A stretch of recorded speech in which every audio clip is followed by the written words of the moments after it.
So today I wanted to go over, I'm reading through this book that we have that Matt Parker put out, one of my coworkers here. He's been around Pivotal Labs for a long time. Actually, the first year that I was at Pivotal, now part of VMware Tanzu, I had the opportunity to do some, kind of like a 2/3 of a day workshop with the C-suite at a big U.S. retailer, and he was there.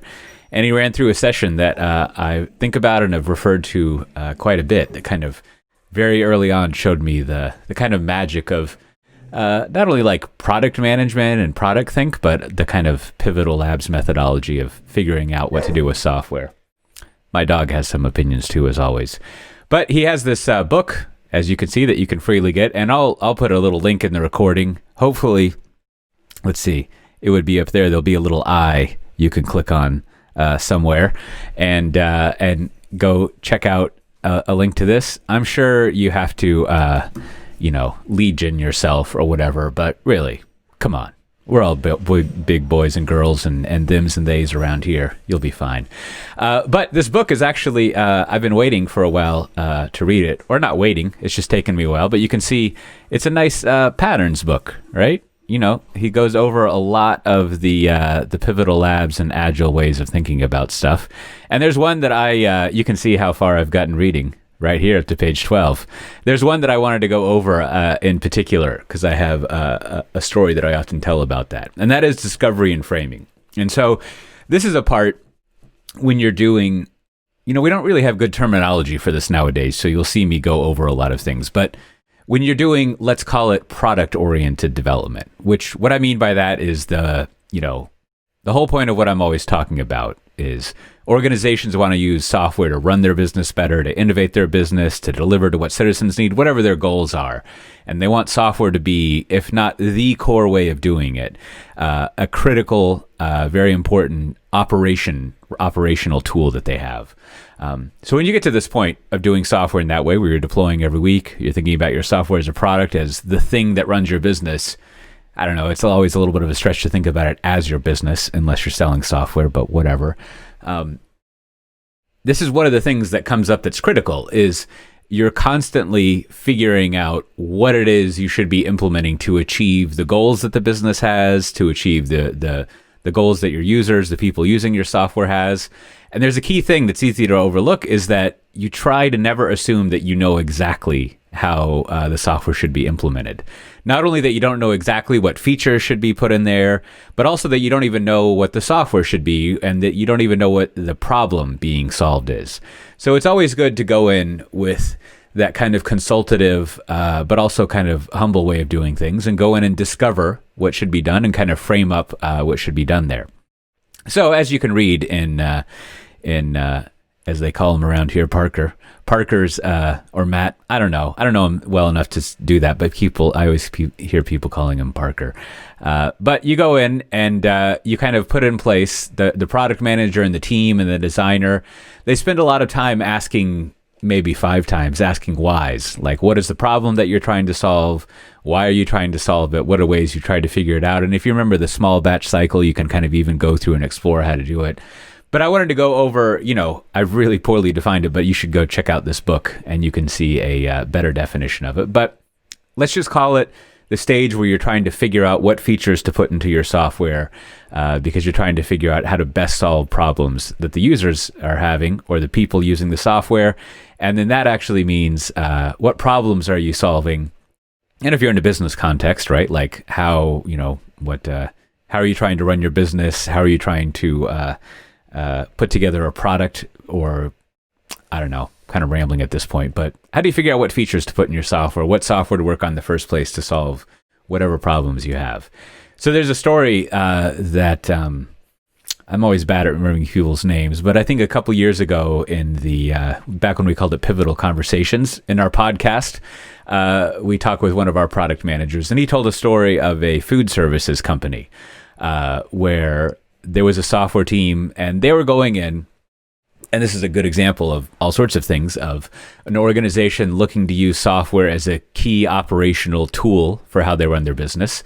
So this is a food services organization that not only, a company, it's not like a nonprofit, that not only would, come up and with a big semi truck and deliver food to your location, your restaurant, or your corporate cafeteria or whatever. But you could also outsource the kitchen staff to them, right? And the whole menu. If you've ever worked at a big organization, you go down to the kitchen, and there's nowadays it's not usually in-house people who are your coworkers, but it's outsourced to some other people who are running it. And this organization did that. So there's two issues, two problems, and this is all kind of internal facing, which is an interesting thing that doesn't always get talked about when it comes to doing software well. We often think about external facing kind of consumer retail oriented things, but there are two things that the team who was working on software here wanted to solve. One is they wanted to run that kitchen more efficiently, and that's basically, whenever you hear the word efficiently, that means cut costs and run it more cheaply so that you increase your profit margin. That's generally what people mean. So they wanted to optimize how things were running and cut costs from it. But then they also wanted to improve, let's call it their customer experience or their customer satisfaction. And when you're preparing food for people, that means that they like the food, they think it's at a good price, and also that there's some consistency to it, right? Like when you go to a restaurant, if you think about it, you go to a restaurant over and over, it's because you like the way that the food tastes and you don't want it varying, right? You want the same thing over and over again, the same quality. I think it was Neil Stephenson who, in his first book, Snow Crash, kind of his comment was a lot of the power of fast food restaurants is that no matter where you go in the world, you can rely on the same burger or the same taco, and it's going to be the same thing. So it's kind of, there's some comfort in that. So anyways, think about these two things, the goals that they had. We want to improve the efficiency, we want to improve costs, and we want to improve consistency, which means improving customer satisfaction. So initially, and if you're kind of looking at this, right, you can see an example of what Matt was saying, right? And so, typically the stakeholder comes with a concrete idea for, the software that they want. So the team listens to them and kind of says like, that sounds great that you have this idea, but let's really go in and figure out what we actually need to do, right? Like what is what's the thing that we're actually solving for? And so in this instance, the software team that was in there, in the kitchen, right? So they were told by the stakeholder that, well, what we want to do is we want to, obviously what we need to do is digitize the menus, right? Because we need to use an iPad. And I'm being a little snarky with obviously, but their thinking was that one, consistency is not followed because we have these paper recipes everywhere and people lose track of them and they may not follow them. And so it's kind of hard to get the updated recipes down there. It's just, this is a typical paperful to paperless sort of transition. So, and then also it would be, by having this consistency, they would increase customer satisfaction because recipes would be followed more. And also there would be a lot more efficiency in how the kitchen was running because people wouldn't be flipping through these 3-ring binders and things like that. Plus also, it's cool to have a tablet driven thing. Here, you don't need to see all that head space. Let me lower that down some. That did nothing, which is very exciting. Anyways, so that was the concrete thing, again, going back to that the stakeholders told the team. But because they were going through discovery and framing, right, instead, the team thought, well, why don't we go and discover what people were actually doing? So the way the story was told to me was that the team, woke up at like 4 a.m. for a week or so and went to the kitchen and observed what people are doing. And again, the goals are still the same, right? They want to increase efficiency, which is, reducing costs, reducing time, raising up profit, and also, have better customer service. And they found when they went there early in the morning and observed the staff in the kitchen that people were spending a lot of time running around with these thermometers, measuring things, right? Measuring mayonnaise, measuring chicken, I don't know, whatever. And the reason they were doing this is because one of the health concerns that you have with the kitchen, if you could think about this as compliance and governance, if you kind of have your head in that area.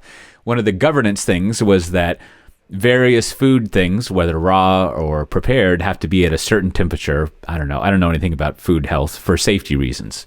So staff would go along with these thermometers, and I always like to say mayonnaise because that's fun, and measure the mayonnaise. And they had to constantly be doing this and logging it on paper. And not only did this take up a lot of time, and it interrupts the flow that they're in the process, which again is a very software-oriented concept, right? You're trying to find bottlenecks in a process that you have. So measuring the mayonnaise was a bottleneck in this very analog process. But also it's error prone, right? Because it's kept on paper. You rely on people to do it. It's not consistent. It relies on people making decisions, which is very error prone. Nothing against people. I'm one of them. And so, if you get the measurements wrong, you're out of compliance, which causes problems. And then more generally, if the mayonnaise does go bad or the onions do go bad or whatever, and people get sick, that's really going to affect not only your bottom line, but your reputation and customer service. So the team suggested that what they should do is instead, they should digitize that. So they worked on that for a while, and they digitized it. There was a they figured out I think they even had an IoT thing, but they figured out a digital thermometer and a way of making a piece of software out of it, and they basically fixed that problem and removed that bottleneck and made it more efficient, reliable, and overall better. And when they kind of presented this to I think the way the story goes that there was also a health inspector at some point, or they avoided some, disaster from happening, or maybe that was just potential, whatever. But when they showed this back to the stakeholders, it made the stakeholders realize that, because we went through this discovery process and solved a different problem, we actually removed bottlenecks and made the kitchen running more efficient, so we achieved our goals. And in fact, we achieved a very concrete, real goal that solved a problem we didn't even know we had. And then later on, this freed up a lot of time, and I forget if it was the next or whatever, but they did go on to digitize the recipes that they had, and kind of achieve some of the goals that people were thinking about. But in going through that process, they discovered, in a very consultative way, actual problems that helped out, and it's because the team followed this discovery mechanism. But then also, as I use this story a lot when I'm talking about the kind of culture you want to put in place for innovation, for this product-oriented way of doing software. But you can see how the team also had autonomy to make these decisions. They were trusted to make these decisions. And also, the team itself was interested in people, right? It was very person-centric and wanted to observe what they were doing. So they were curious. And those are the kind of characteristics that as management you want to, when it comes to autonomy, give to the team and encourage them to do, and the types of people and the thinking that you want to have on that team. So, it's a pretty short pattern there. And, he doesn't really use case studies very much, which is fine, whatever. But, what is nice about I'm scrolling through this as if you can see it, but what's nice about the patterns in this book is there's a lot of cross-linking between them, right? So you can see how, if you were to go read about facilitation, he can kind of talk about how you walk through that discovery. And, back when I was with Matt or Parker or whatever, like when we were at that thing way back when, I was mentioning earlier, he did go through this process where he, there's a whole other discovery where he was kind of starting at the top and got all the people together, and of course used the 2x2 and kind of found the projects to work on. And they settled on one project, a loyalty app, and the C-suite people there, all the senior executives went through and kind of thought about features and things to implement. So it's a really interesting, helpful kind of process that you can decide to go through. So listen, how's that sound? Is that good stuff? Because if you're interested in exploring that more, first, I'll put a link to it, as I say, but you should check out this book here. You can download it for free. It's about, as you can see, 83 pages of excitement, and check out that fun cover right there. You can scroll through that, see all the other patterns. Let's take a look at them real briefly. There's even some pair programming in there, as I talked about a little bit more. And so, look how cheeky that is. Promiscuous pairing, so forth and so on.